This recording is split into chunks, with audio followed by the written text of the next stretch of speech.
ወዳጄ እኔ እናት አንድ ታሪክ ልንገራችሁ። በእኔ ሀገር ባንቺም ባንተ ሀገር በዚች ኢትዮጵያ ለሀገራቸው የወደቁ ለሀገራቸው የሞቱ ለሀገራቸው አለሁ ብለው ዘብ የቆሙ በርካቶች ተወድሰዋል፣ ተገጥሞላቸዋል፣ ተዘፍኖላቸዋል፣ ተሸልሎላቸዋል። አዎ ተጽፎላቸዋል። እሰየው።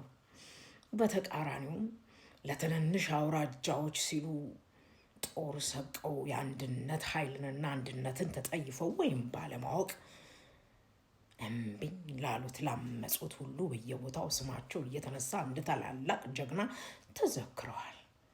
ይሆነሽ ግን ያም ንጉስ መጣ፣ ይሄም ንጉስ መጣ።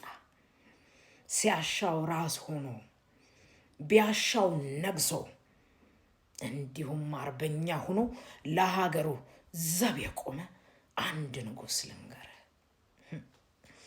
ለ32 ዓመታት ሀገሩ በተወረረች በተደፈረችበት ቦታ ሁሉ ጦርን አስከትሎ ቀድሞ የሚገኝ አንድ ንጉስ አለ። ስሙ ግን ከሌሎቹ እኩል አይነሳም። ንጉሰ ጽዮን ወወሎ ወትግሬ ወጎጃም ወጎንደር ንጉስ ሚካኤል። ድገምልኝ።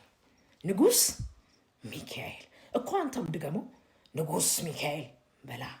አሁን ንጉስ ሚካኤል በአፄ ዮሐንስ ስር በአፄ ምኒልክ ስር ለ32 ዓመታት ሀገሪቷ በጠላት በተወረረችባቸው ጦርነቶች ሁሉ ቀድሞ የሚገኝ ታላቅ ንጉስ ነበር።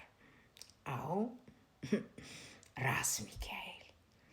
አፄ ምኒልክ ምን አሉት መሰላችሁ?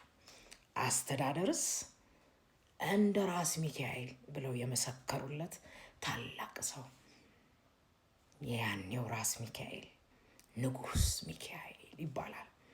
አቻምየለህ ታምሩ ስማቸው በቅጡ ካልተነሳና ስሙ ሲስታወሰኝ ትዝ ሲለኝ በቅጡ ባለመዘከሩ ከሚቆጨኝ እጽፍላችኋለሁ አነሳችኋለሁ እያልኩኝ ከዘነጋኋቸው ነገስታቶች መካከል የንጉስ ሚካኤልን ያህል የለም። ለሀገሩ አሞራ ይላቸዋል።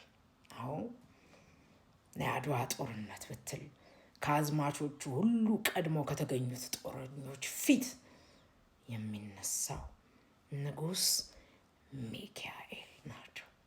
በግራኝ አህመድ ወረራ ጊዜ የወደሙትን አብያተ ክርስቲያናቶች ሁሉ አንጸው ዳግመኛ ለአገልግሎት አውለዋል። የደሴ መድኃኔ ዓለም ቤተ ክርስቲያንን ያሰሩት ድጋሚ ያሰሩበት ድንጋይ ላይ የተጻፈን ጽሑፍ ላንብብላቸው። ይህንን ቤተ ክርስቲያን በአፄ ልብነ ድንግል መንግስት ግራኝ አጠፋው። ከዚያ ሲጀምር እስከ አፄ ምኒልክ ድረስ ነገስታቱ 23 መሳፍንቱም 9 ናቸው። ዘመኑም ቢቆጠር 423 ዓመታት ከ9 ወር 12 ቀን ሆነ። ከዚህ በኋላ እኔ ራስ ሚካኤል ባስጀመሩህ በ3 ወራት ከ10 ቀን በእግዚአብሔር ፈቃድ ተፈጸመ። ለፈጣሪ ክብር ምስጋና ይግባው። ታቦቱም መድኃኔ ዓለም ነው።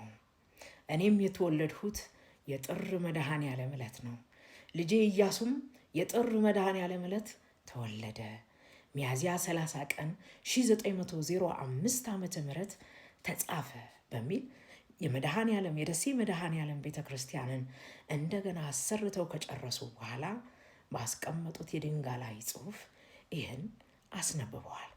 ዶክተር ምስጋናው በጻፈው ከቤተ አምሐራ እስከ ወሎ በተሰኘው መጽሐፉም ላይ ይህንኑ ፎቶ አጋርቶን ተመልክተነዋል። ታላቁን ደብር ርዕሰ አድባራት ወገዳማት ተርባበ ማርያምን እንደገና አሰርተውና አድሰው ምእመናኑ እንዲገለገሉበት ማድረግ ችለዋል። እኚህ ንጉስ አሞራው ንጉስ የኢትዮጵያው አርበኛው ንጉስ ስማቸው ያልተወደሰ መታሰቢያ ሐውልትም ይሁን ውዳሴ ዝማሬ እምብዛም ያልቀረበላቸው ታላቁ የኢትዮጵያ አርበኛና ዘብ ንጉስ ሚካኤል ይባላሉ። አፄ ዮሐንስ እስከወደቁበት ጦርነት ድረስ የአፄ ምኒልክን ታላቁን አድዋ ድረስ በቀዳሚነት ተገኝተው ለሀገራቸው ዘብ የቆሙና አርበኛ የነበሩ ንጉሥ ናቸው። በላ እንካ የምታወድሰው ንጉሥ ሰጥቻለሁ፣ አወድስ።